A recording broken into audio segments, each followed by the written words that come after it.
that Yeah. script that I had you read. Yeah. I played it, I recorded, I'm uploading it to YouTube as we speak, and probably within another 30 minutes or so, I can send you guys the link to hear and see what it looks like. You got too much twang, Sam. Dude, I can work on that. Yeah, I don't think you can. I think it's baked into your genetics, just like your short cord. Yeah. What can I say? Welcome, welcome, welcome. We're no longer Hold the Mayo. What are we? Peeling back the onion? Peeling back the onion. Peeling I like back it. the onion. So yeah, we really could have a different name every week. That could be part of See, what that we would do be funny. that would be weird. I got to change the YouTube channel name every week. Would be interesting. That would be funny, y'all. That would, oh my God. So yeah, so that was Sam McMahon, and I got Josh Stagner, and I am again, as always, Dan Gutierrez. IV. There's a story behind that, and I'll share it with you guys someday. I think Josh might know it. IV. IV, yeah, the fourth. IV. Oh, the fourth. The fourth. Gotcha. So, I'm sorry. I'm busy with the background pictures of Sammy. Is this your man cave? Dude, I've only seen here, let me give you a the tour. other side. I've only seen the let me give you a tour. You've only seen the dark side of the moon. Now you're going to see the whole thing. All right. So the camera's kind of fuzzy. So, but yeah, and you're shaking it too. Back. This is great. So I have a poster wall. So I've got Titanic, Lord of the Rings, signed by all the hobbits. That's great. Yeah, it's fantastic. That's awesome. That's awesome. Revenge of the Jedi. Uh-huh. Gladiator. Yeah, with Russell Crowe jizzed on it for you. That's nice. Yeah, good. probably. Russell, Beauty and the Beast, and then Nemo. All these movies have some kind of family kind of connection. What is there's my movie screen. What is Revenge of the Jedi? I don't think I saw that one. Return of the Jedi was originally named Revenge of the Jedi, and then fans said Jedi's don't take revenge. Yeah. Yeah. So there's my movie screen, and then there's my pride and joy. Yeah, I don't get a whole Princess Leia thing, by the way. Of all like the top 10 lists of all the world, she doesn't make any of mine. But you know, to each their own. To each their own, I guess. She did go out of her way for that movie to get in shape and make that poster board cut out so that Sammy 30 years later could have it in his man cave. Careful. And I have the Cobra Kai little thing that I got signed at Comic-Con by Johnny Lawrence? Johnny Lawrence and the kid who plays Hawk, Jacob Bertrand. Oh, and Kreese. Kreese signed it too. Kreese is the awesome one, I think. He was cool, man. He's the badass. I liked him in another movie he did. He was in freaking Rambo. What are you talking about? That's it. That's the only other one. Exactly. You get it right. This was not a tough trivia question, Danny. Good job. And Danny's on the board for 100 points, everybody. Yes. Now speaking of, we can actually transition here because this is a great segue into our topic. I saw Sammy just adoringly stare at his Princess Leia with it looked like he was watching his kid walk across the stage for graduation. He looks at it with such pride and joy. Then you take a look down at his shirt, and it's a Taylor Swift shirt. So Sammy, that's what me call you now. Tammy might work out actually. Let's talk about this concert you went to this past week. This was not just a concert. This was a whole weekend event. Taylor Swift will be in Tampa next weekend, Thursday, Friday, Saturday. So get your tickets now or try and sneak in or whatever. Then she'll be back in Houston, Atlanta, Nashville. She's going all over the place. Philadelphia. She's gonna go out to Massachusetts, so I might fly up there and check her out. Pick up some lobster while I'm out there. Danny, only time you're going to Massachusetts when your boss pays for it.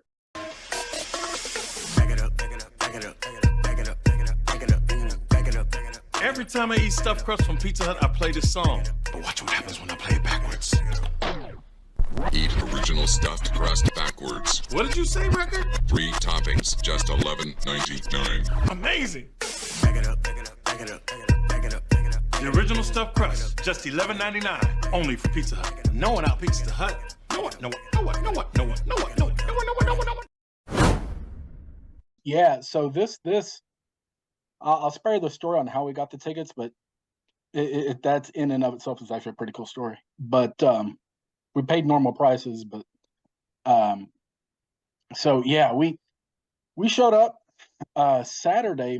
I took my daughter there to get. She wanted merch and shirts and stuff like that. And it's like, all right, fine. I thought the line opened at 10. There was a merch line that I saw opens at 10. Okay, great. They had a merch truck outside the stadium, so you don't even have to get into it to get any merch. Okay, so we get there and come to find out it opens at 2, and we're like 200th in line. And this is in Dallas, right? Arlington, yeah. Arlington, Central Texas. AT&T Stadium, yeah. And it was what was the weather like? I got sunburned. Yeah, I saw the pictures. It looked pretty bright. Maybe not too hot, but definitely the sun was shining. Yeah. No, it was a little warm. So what was your guess? What do you guesstimate? How many people were there? In that merch line, by the time they opened at 2, there was probably about 1,000 people. And you were in 200th. So 200th. Yeah, we were about 200th, and we got there at 9:30 a.m. Okay. And I thought we were going to be there for a couple of hours. Ended up being about 5. But so that we went on Saturday. Our concert was on Sunday. We went on Saturday. The 10 o'clock thing was for a pre-merch deal on Thursday. So okay, fine, whatever. I just didn't read it very well. But so we got all our merch stuff done Saturday. My daughter and I just made a day out of it, had a good time. And then Sunday, wake up, kind of all geeked up, ready to go this thing. And, we take a shuttle in. We eat at a burger place and just take a shuttle in. We get there about 3:30, and it starts raining a little bit. They let us in early. And, dude, that place was just absolutely electric. I know I'm a 48-year-old guy, and I take a lot of heat for being a Swiftie dude. I like her music. I think there's something about her talent. You don't have to necessarily like her music to appreciate her talent. And yeah, I know Josh is making faces. Like, I gotta take a step back though. Okay, you were in this pre-merch line. You spent 5 hours there. Yeah. What on earth did you get that was so valuable, so meaningful, so I cannot get this on Amazon Prime that I'm going to spend 5 hours and risk sun disease for? Like, I mean, other than the black and white T-shirt reprint that you're wearing right now, what else did you get? The experience. The experience. Is it time with your daughter? Is it a precious moment? Dude, I wouldn't trade that. I wouldn't trade it for the world. Seriously. Is that your first Taylor Swift concert? Yeah. Oh yeah. It was? Okay. And I've made my mind up. It won't be the last, if I can help it. Well, that goes without saying, Sammy. I think we already figured that one out. Dude, that seriously, that show was just outrageous. The anticipation as the clock started ticking down, that the openers went, they were fine, whatever. But you could feel the anticipation in the crowd. And, I was geeked up and I was excited and stuff, but being a 48-year-old guy, I kind of have to tamper that down a little bit so I don't look like the creeper. But when the clock struck 0 and everything started, just the eruption in that place was just outrageous, man. And that girl, she can put on a show. Like I said, you don't have to like her music. That's fine. You just have to appreciate her showmanship, man. And people who don't like her generally don't because they just don't like her music, and that's fine. They don't buy into the hype. Some people just naturally, Josh, don't like things with a lot of hype. But if you listen to some pieces of music throughout her career, her music evolves with her. And it's not just the same stuff over and over. Some of the topics are, there's a lot of breakup songs and a lot of man hate songs and all that fun stuff, but whatever. But just the maturity and the growth of her music as she grows up, it's really actually pretty cool. But I was floored. And if we were more on the side, we didn't get a straight shot view of the stage, which I won't say stinks. I would have preferred to have been able to see the whole stage, but we had really good seats where we were on the side. But you were at least 100 yards away. I mean, that's pretty good. No, it was about 50 yards. You were close enough, Sammy, to take some mental pictures for later, right? That's really all that matters. You know what? I never really thought of her as overly. The attraction thing never really did much for until actually fairly recently. I never. Oh, so you're a true fan of the music. I get it. Absolutely. Yeah, no, there's a reason you are saying this, because she was once not 18 yet when you started No, listening dude, to her. no. No, I didn't start liking. I mean, I knew of her, blah blah blah. How old is she? 32? I didn't start about, liking her that way for at least 14 years. No, 13. I didn't start liking her music or even paying that much attention to it beyond, being aware of it, till about 2017. And I only know that. And she's a fine musician. I've seen a lot of clips and things from concerts, and it looks like a great event. It looks amazing. And if you like being there and the physicality and the emotions of being in a large arena with 100,000 people packed on top of each other, spending 9 hours driving there, parking, waiting in line, going through the ordeal, and doing it all back again. I get it. It's cool. It's awesome. I think she's amazingly talented, and I get her following. I don't think she is gonna be. I don't think her songs are gonna last the test of time like some of the history, some of the best artists that we have. But we don't need to sit here and debate the merits of Taylor Swift's artistry right now. I think it's more about. I wanted to talk about just the experiences, because what really hit me about this is leading up to it, and even during the event, the day of and the day after, how excited you were about it and how emotional, and you didn't hold back. You just this is who I am. I mean, like, seriously, like, people in gay pride don't do it as well as you do. I'm Swift pride. You're like, I'm a Swiftie, gosh darn it, and I'm okay saying it. And here you go, loud and proud wearing the t-shirt. But I think that's awesome, because I don't I spoke with Danny about this. I don't know if I'm passionate about anything other than maybe like my kids' education and their accomplishments. I'm a huge Notre Dame football fan. I grew up a Washington football fan. I could care less of the extent, I've seen Notre Dame play in the national championship, and we got our butts kicked. Okay, no big deal. And just move on to the next. I don't get that emotionally attached. And the events, like, I've been to big concerts in my life. I've seen Bruce Springsteen stand in Mayor's Box in Orlando. I've seen Pearl Jam back in 2001. Billy and Elton I saw perform together in Jacksonville. I've seen a bunch of really cool concerts, and I can easily say I would much rather sit home and watch him on a HBO Live special than actually be there with a bunch of strangers and having it go to the ordeal of dealing with all the people there. I think it's a me thing. That interests you? The excitement and the crowd and the electricity doesn't. I don't think the sound's that strong. I don't think the view, and like the view you had, like you said, you could see her, but it's literally like saying, you can see the plane take off from the airport because you're that far away. Like, you need binoculars to be able to find out what eye color she is if you didn't already know. So you're there, but to me, it's not even about seeing her. Like, we made a joke. How many times did you have to look up the Jumbotron to realize what the hell is actually going on?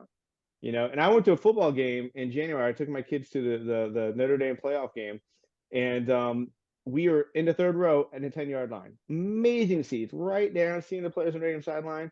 When they're at the other end of the field, 80, 85 yards away, I'm looking at the Jumbotron. I can't even see. I'm looking at the Jumbotron. So it's like, what the hell, man? Like, and I got this woman who had a 3-day-old baby sitting right in front of me, like, blocking everything.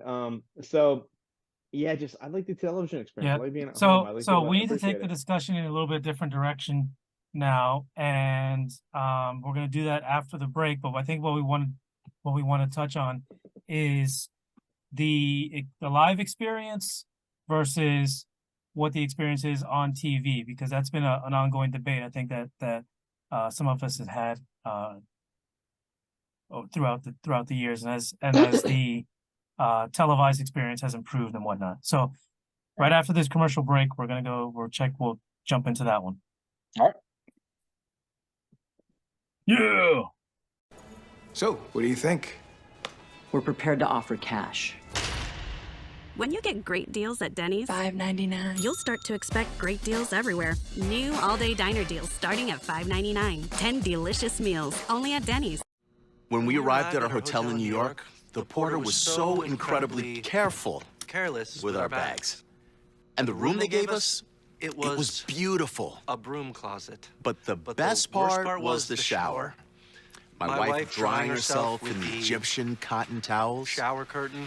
Defined the whole vacation for her. Don't just visit New York. Visit TripAdvisor New York. With millions of reviews, a visit to TripAdvisor makes any destination better. Fry babies! Happy flowers!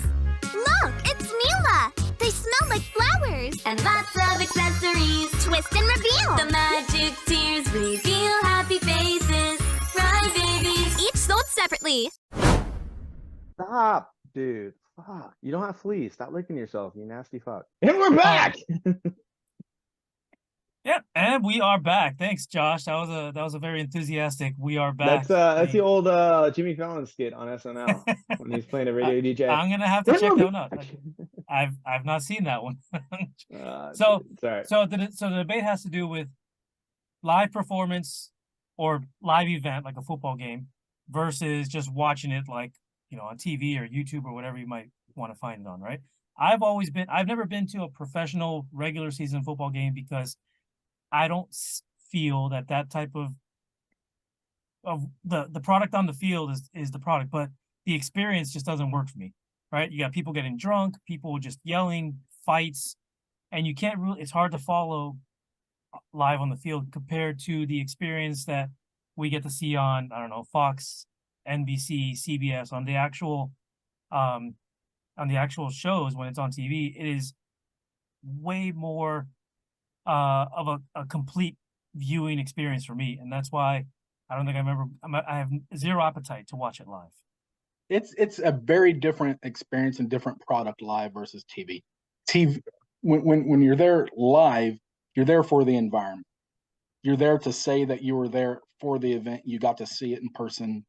You know, 300 million people have said they attended some game when 80,000 people showed up. No, but everybody wants to say that they were a part of the experience. There is no question.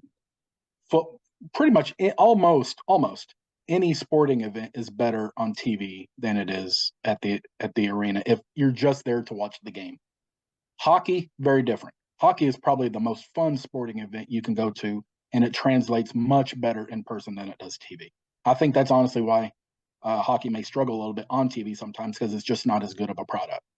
But when you go to an event, say the concert, the music was really loud, and as good as seats that we had, it was still, of course, nowhere near as clear as if we watched a Netflix show or, you know, just watched it on TV or something like that, because the audio is tuned for the TV audience and everything. You're not getting any of the reverb, the bouncing back and forth in a stadium not built for concerts and blah, blah, blah.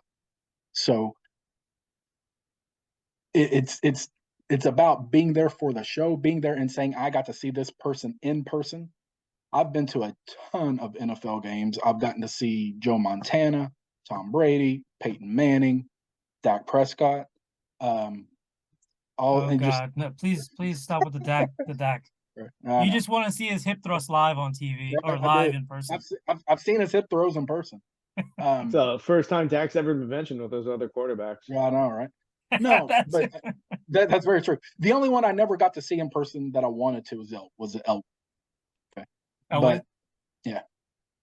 But it's just a very different product being there. Yeah, whenever you're like Josh said, you can have the greatest seats in the world, but if you're on the 20-yard line and something's happening 80 yards away, you can't really tell what's happening. You're basically feeding off the cues of the crowd on that end of the end zone to know what happened. When we went to the Chiefs game this year, saw them play Tennessee, fantastic seats in the end zone.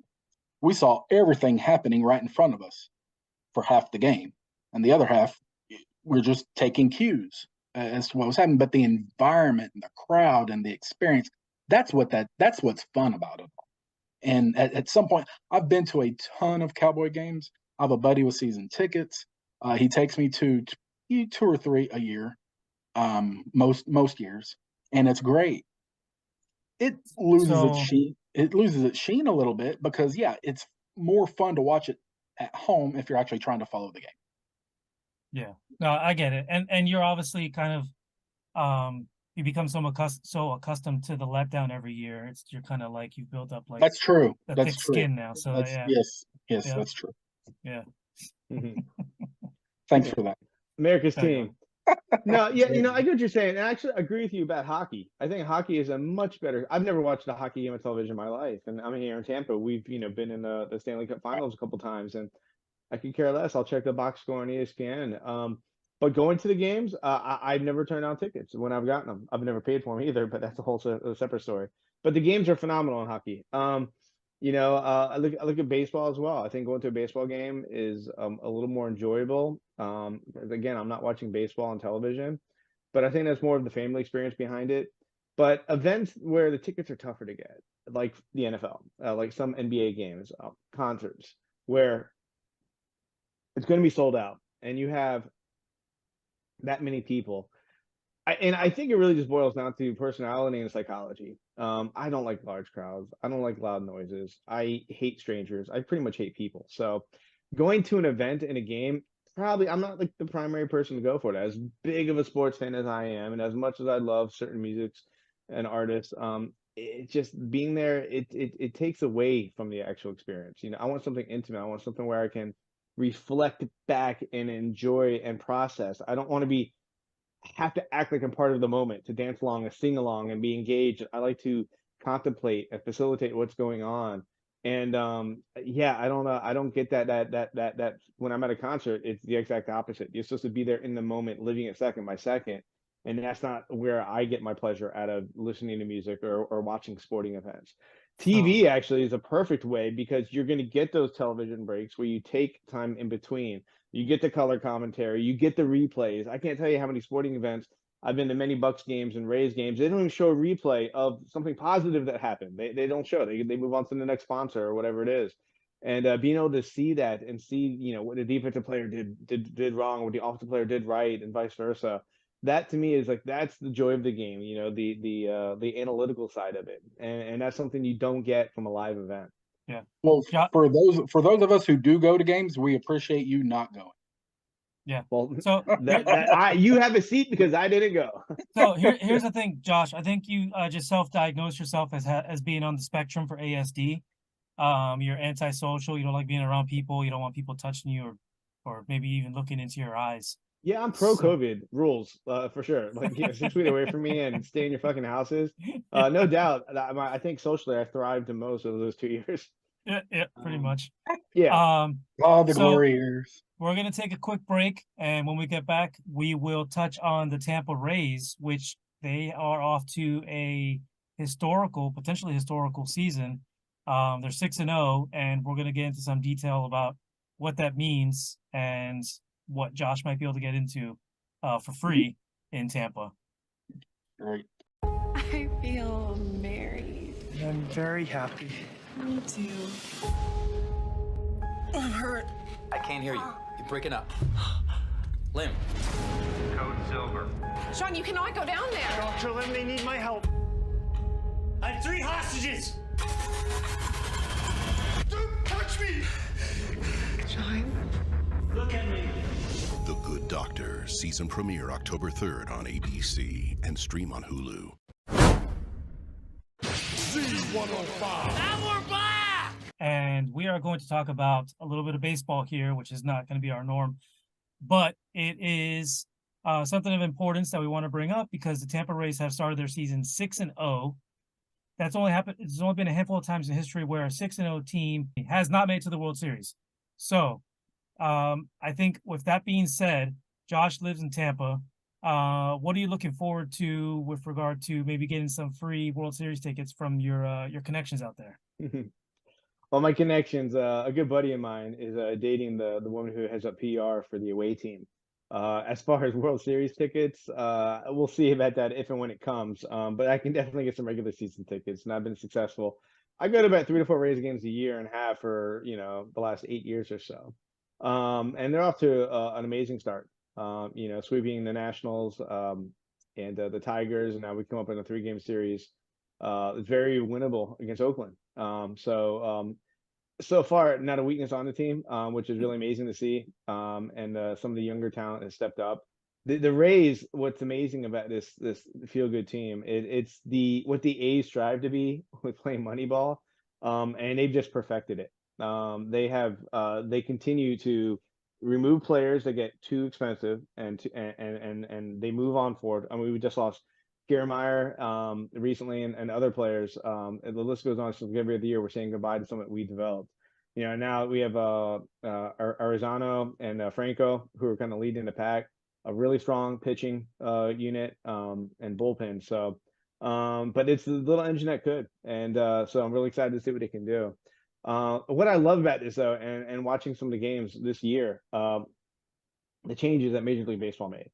And this is really, I think, a study, and everyone's curious as to see what happens and where this goes.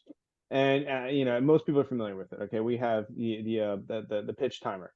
So pitchers only have a certain amount of time. I think it's 15 or 20 seconds where they have to get ready and throw the next pitch, and the batter has to be ready. This has led to a drastic increase in stolen bases.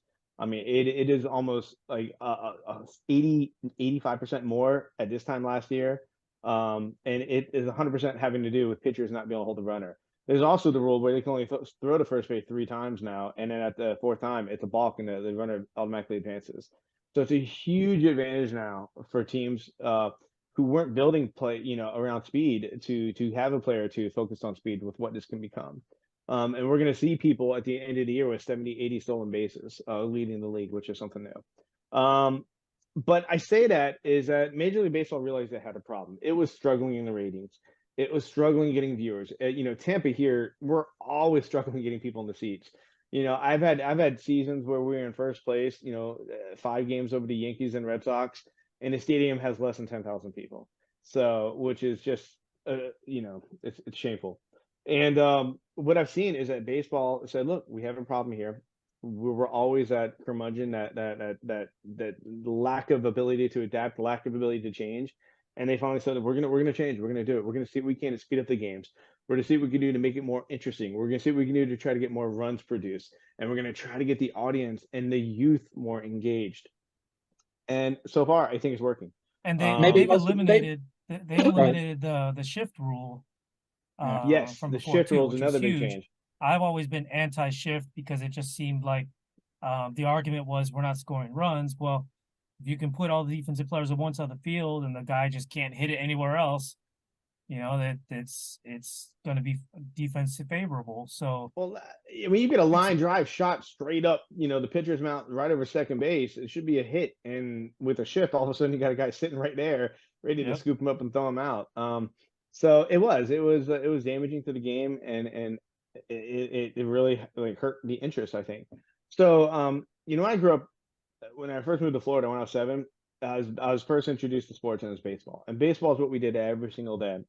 We'd come home, we'd watch the Cubs on WGN. This is before they even had lights in Wrigley Field.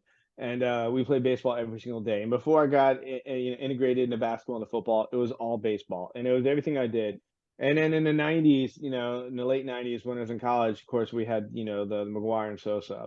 And the Cubs were playing really well. And it brought a kind of renewed interest. And then we went through the early 2000s, and then the steroid era, and baseball got beat up every single way possible. And where they tried to clean up the game, it affected the game. Production went down, stats went down, interest went down, ratings went down, and you have not seen a bounce back since then. I think baseball probably peaked around 2003, 2004. And I was with the Red Sox and Yankees and some of the bigger names having really big teams.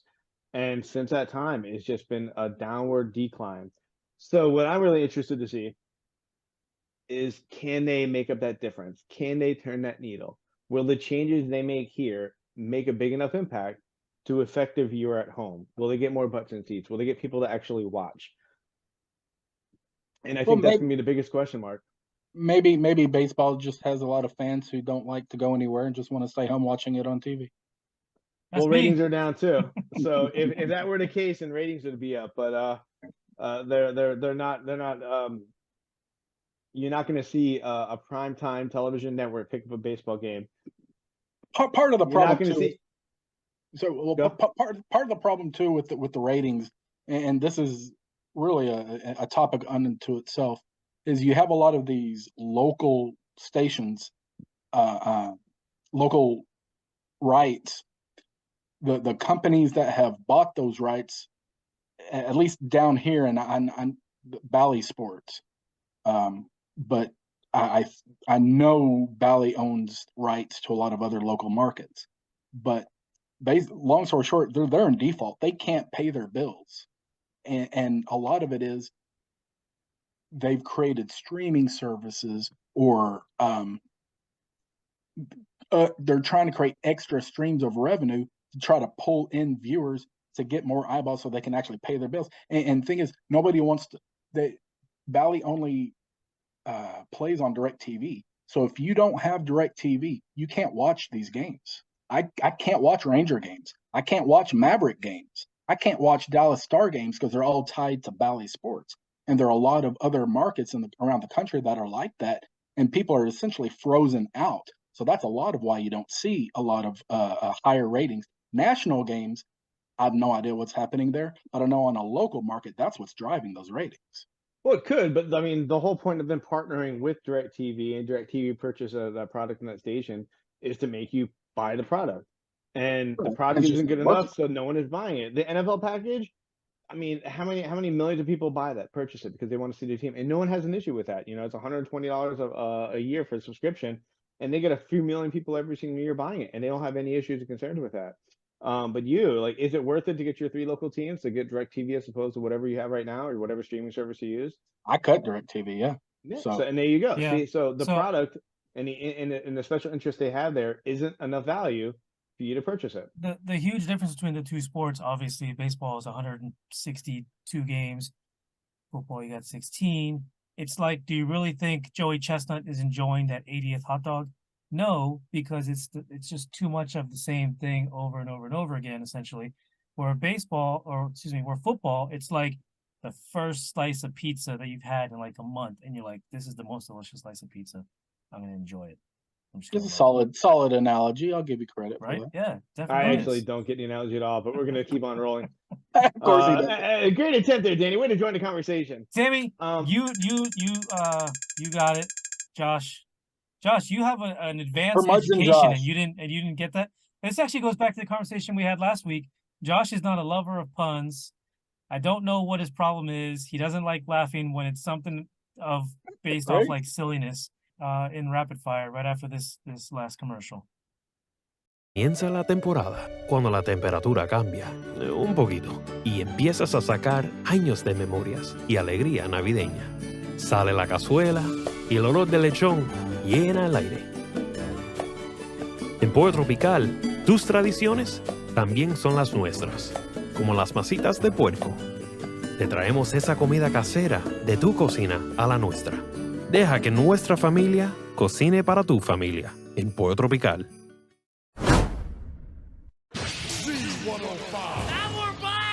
Rapid fire coming up, and we're gonna kick it off to Josh. He's gonna go with some questions, and we're gonna see what answers we get. I watched the Clippers take down the Lakers last night. That's gonna be the difference between making the play-in game and getting the play-in game off.